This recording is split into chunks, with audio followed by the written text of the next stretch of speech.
Missy, I wanted to ask you, does your expectation change because you carry the weight of having providers? You are having to launch five male providers, and the homeschool might feel different because your oldest might have a job while the younger one doesn't. They're making money, they can see the freedom. There's benefits to that because you can like have them go grocery shopping and run errands for you or take their younger siblings out. But how do you manage all of that? Car insurance, driving, schoolwork. Well, it's a challenge, but you have to set expectations and let them know, what you expect of them. And when they do have jobs, I try to work around their work schedule and let them do school at night if that's what's needed. Sometimes it's on the weekends, but my husband and I both, stress to them all the time that school comes before your job. If we notice that you're starting to have trouble with your schoolwork and things just aren't looking the way they should and you aren't meeting those expectations, then maybe we need to cut back the hours at work. It's finding the balance, I guess, and figuring out what works for everybody. Ours usually have started wanting to have jobs usually around, I don't know, about 14. So I have a 14-year-old, a 16-year-old, and then my 18 and 20-year-olds, and the two oldest both work now, and also works. Our 14-year-old actually got a mowing job over the summer, but it is kind of crazy for a while driving him back and forth, but we want him to learn, that responsibility of showing up and doing a good job. So it's just kind of finding the balance of what needs to go and what can stay. Sometimes you just have to make adjustments, and sometimes that's calling into the Hobby Lobby and talking to the manager and saying, hey, Jeremiah can only work afternoons. He can't work in the mornings because he needs to be able to have time to get school done, or he can't work this day because we have something going on at church. And the manager actually is really kind and works with us a lot. So it's different, that's for sure. It's just kind of trying to find a balance for everyone.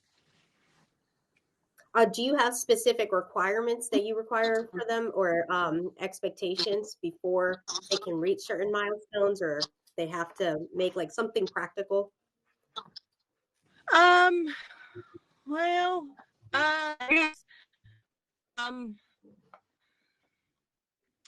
school always needs to be done first before anything else, and then we talk to them about expectations at work, even, what your attitude needs to be at work.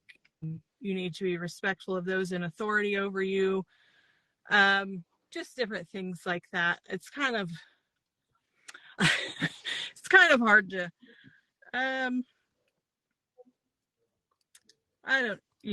that's about all I think of. My husband's better at this than I am. He usually, gives them what he expects, and they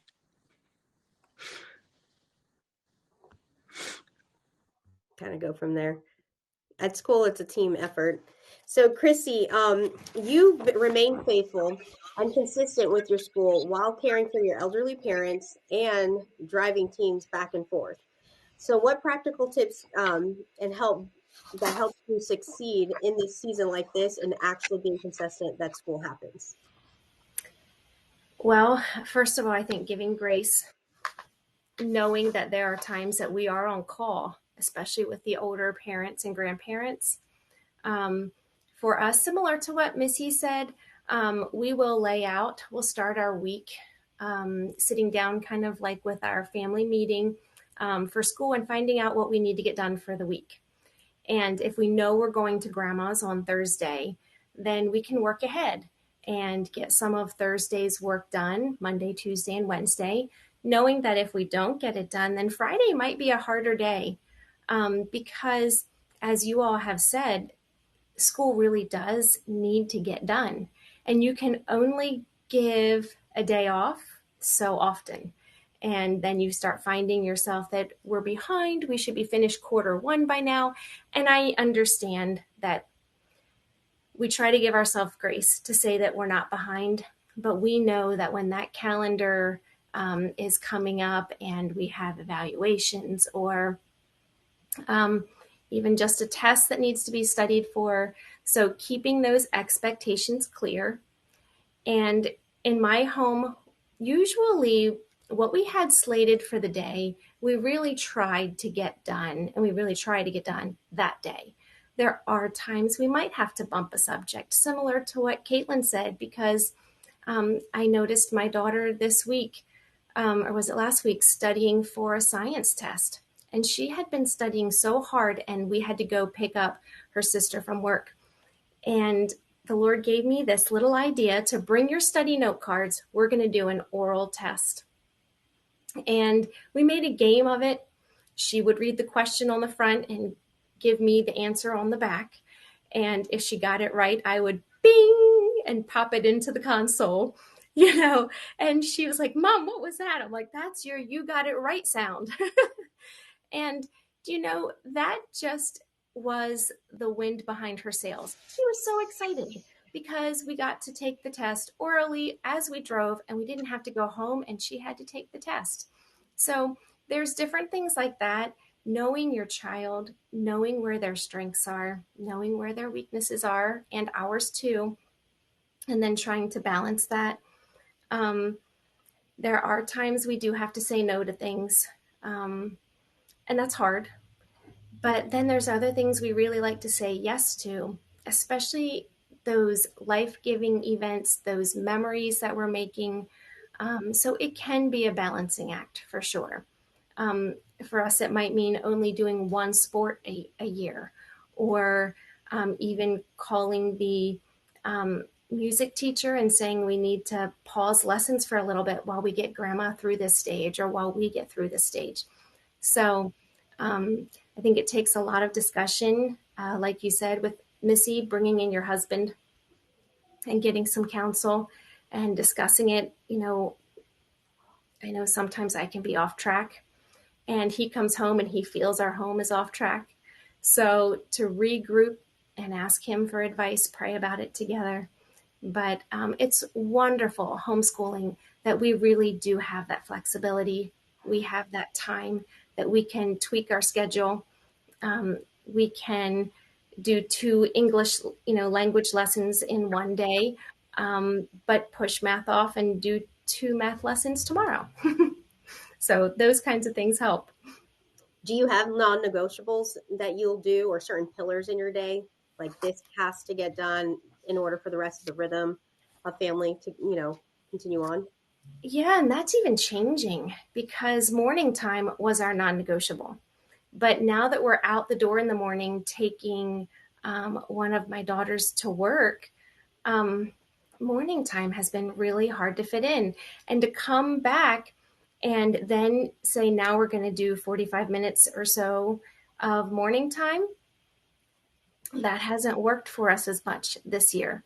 So I'd say the core subjects are probably our non-negotiables, but my youngest is one of those creative ones. So if she doesn't have time to express herself with some art and some music, then the core subjects can be really hard to get through. So we do our best to try to, again, balance it out and see what are some ways that we can tweak it and make it work best for our home.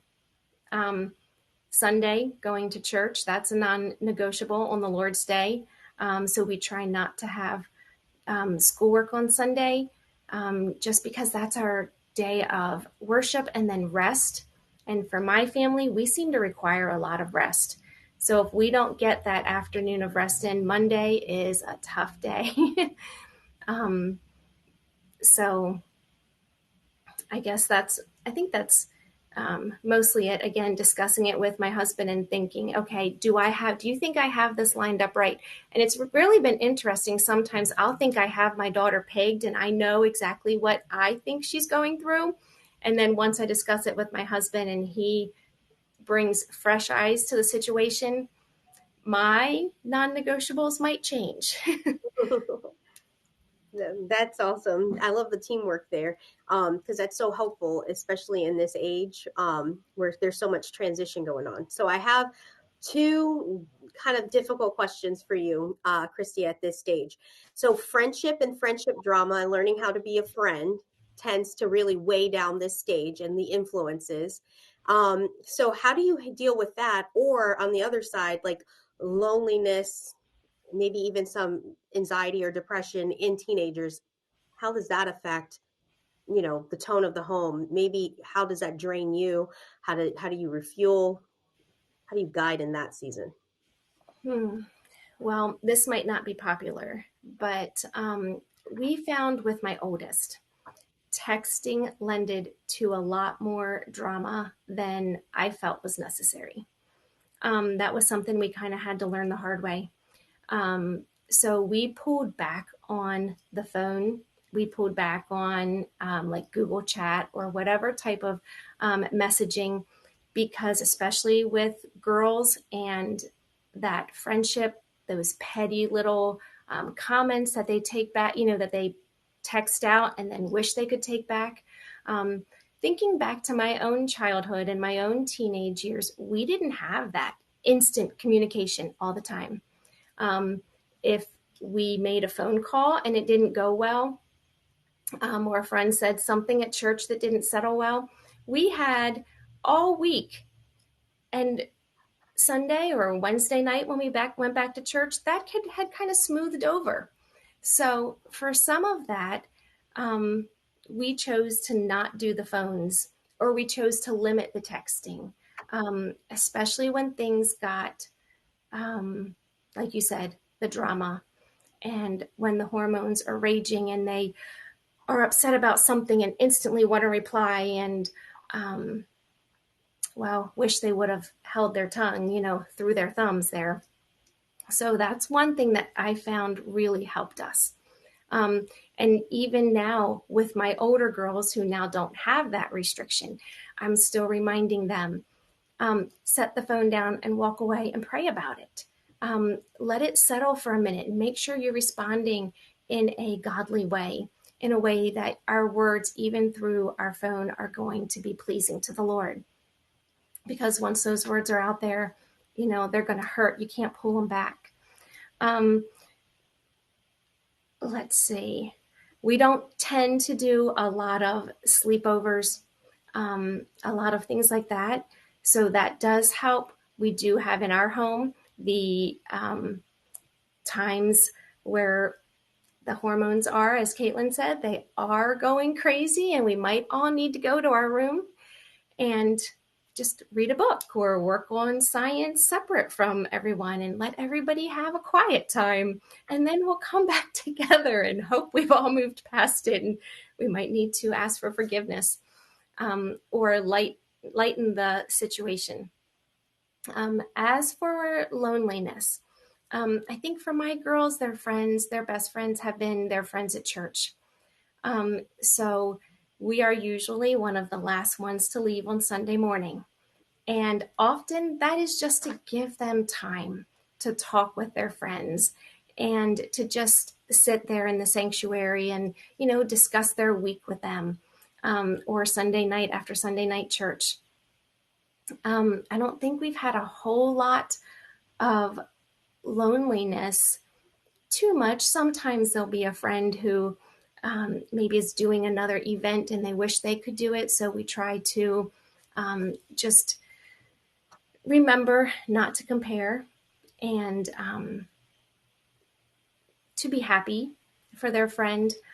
We don't do social media, so I think that has really helped a lot with the anxiety and the depression that you hear in the youth of today. But if we have a daughter who is, struggling with a situation, to sit down with them and discuss it out, talk it through, a lot of times with dad, because he seems to say things better than I do. And he keeps it a little bit more clear, and we will have too much estrogen going on in our house. So we need to bring dad in. And that really helps, to pray about it, even to have a journal at night where they write things out and write through their praises of the day, trying to turn the situation around to what can we find that we're thankful for? Where can we see the Lord working in this situation, even though it might not be something that's good that's happening? We can still see God's hand at work. So I think it is hard, always redirecting them and letting them have that time to not be happy is okay, but then bringing them back through and say, okay, the joy of the Lord is our strength. So what can we count that, counting our blessings and helping us be joyful. So, Caitlin, along those same lines, one thing that I hear a lot is how to maintain your marriage in this, and like, how does dad deal when we come back and we just like dump all this stuff on him, or it's like we have to do college tours, or we have to figure out where he's going to go for a career path, or we may have to do XYZ. My question to you is, like, as you and your husband transition to being only teens, later teens, or launching out, how do you connect and stay in it together, like have that team effort? And do you ever think of this season when it's all over, what does that perspective help you in the now, like, oh, one day it'll just be us again? Like, could you kind of speak into that, because that's a huge aspect of this time of life too. It's very emotional. Yeah, absolutely. And, personally speaking, when my husband and I were celebrating our 1 year wedding anniversary, we experienced his parents' marriage dissolve.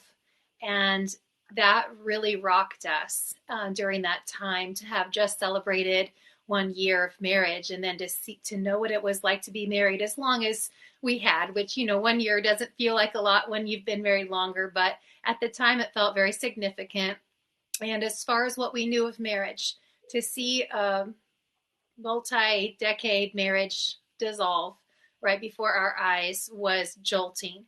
And we've made it a point ever since that no matter what, we are going to stay committed. And that marriage dissolved right after their adult kids left the home. So that is just a striking example to us. We're both from broken homes. Mine began when I was a baby, but his did not begin until he was a full adult and married. So, but we come with those experiences at the different ends of those perspectives, and we were both rocked by those experiences. And we don't do it perfectly. There are definitely days where there's not a lot of connection due to the emotional strain that he has experienced maybe that day, because he's a full-time minister. Maybe what he experienced that day just took it out of him. And I'm just thankful not every day is like that. And the same is true with me. I could have had a really tough mom day with conflict, or just that mental load of flipping from higher level to lower level of math, and all of the fights and all of that stuff. You guys know what I'm talking about in between. And the connection is less than. But those are not the norm, so your day to day, it's just important to carve out that time to connect. It doesn't have to be staring in each other's eyes or anything like that, maybe like it used to be, but finding time to connect and go deeper, asking questions that go beyond how was your day, what did you eat today, those kinds of things, and trying to ask questions that go beyond, and taking the focus off of oneself. I can easily wait for him to get home and just blubber about my day, because I'm a blubberer. But anyway, I have to think about, he's had an experience today I haven't had. I want to know about his experience more than I want to tell him about mine. And the same is true of what he does for me. And we're really big on spending time together. And one of the best things about this stage in life, once we had that 14 to 15-year-old as our oldest, we were like, see ya, have fun. Have fun with your siblings. Keep them alive. We'll be back. Mm-hmm. And, even like incrementally, like we do with our kids, in giving them a little bit more and a little bit more academically or chores, this was another area that we gave a little bit more. We tried, like, for the first time, like a 30-minute lunch. We got so many phone calls. You won't give me the remote. I thought I was going to get to hold it. So we've learned along the way, when we leave, you will watch this movie. Mm-hmm. This is the kid who holds the remote. This is the kid who's in charge of the timer. And we had to get it like that. And then it worked great once we learned along the way. But, you know, it's not always just the most wonderful thing. It's like normal things. Like, we go to the hardware store together because we're big DIYers and we're always in a project. And we go and get drywall supplies and we drive home and we might get a treat on the way. And even the other day we did that. And my husband said, I wish we could do something like fun. And I was like, we are. This is fun. This is the fun. This is the freedom we looked forward to for years. And we're doing it. The kids are at home. We're not worried about them. They can call us. We can call them. It's fine. This is the fun we were looking forward to. Going to the hardware store and grabbing a cup of coffee. So you don't have to go and wow me with anything else right now. I'm thoroughly enjoying this. So I guess those are some of the things that we try to do. Just, it's not fancy, but it's intentional time together. Ultimately showing up for the other person, knowing that they have your back and you have their back. And you don't have to be perfect or have to do anything to earn that they have your back. It's an unsaid, understood, let me know what you need, and I'm there for you. And I think that's what's made us stronger along the way, keeping in mind not a fear of dissolution, like we started in marriage being kind of afraid of, but more not a fear of what could break down, but what are we focusing on that we're building? And in marriage, you know, this is the person who may have hurt you the most in your life. This is the person who may have loved you the most in your life. And you have to carry both of those things at the same time. But it is those struggles and the good times that have brought us together because we've chosen to allow them to bring us together. And that's just been through intentionality, not perfection. Yes, I love that, because when the kids are younger, it can be harder to leave them behind, or really you can't. And so, like, if you don't have family or people that you trust, or you're swapping, I know that some couples have done it to where they go to church earlier, and instead of going to life group, like that's their date time while their kids are all in children's ministry, or they put their kids down earlier, and then they turn around and they, have time for themselves in the house, and they get kind of creative with whatever they could possibly do when you don't have that. But when the kids are older, I love that you said, that devastation happened when he was older. Same thing happened to my mother-in-law. She was older and then her parents split. And it's like they stood together enough for the kids, or like what happened? Like, did they forget like the covenant they made or who they were? And it's like a fine line between how we balance our marriage in the midst of all of this. And I've just always been encouraged, like, you'll like post that you went on a hike, and I'm like, see, that's simple and free. And and it does get better when you do have older kids, and you can even send them to do the groceries, or your grocery time becomes like your date night. And it's so fun to do simple things, but it's also like a little peek of to like what lies ahead if you continue to nurture that. And sometimes spending time with your spouse, or even with some friends, I will say it's probably more important to make sure you're spending time with your spouse before your friends. That alone can help refuel that overwhelming feeling of everything. Like, sometimes you just need a change of scenery. Like, you live in your home, you work in your home, you need to go out. And that's so helpful. And so I'm glad that you were so vulnerable with us to share that part of your testimony, because you could see that you guys have that end in mind of like, we need to prioritize this. And the hardware store, the land of opportunities is what I call it, is like great, just something so simple to do that.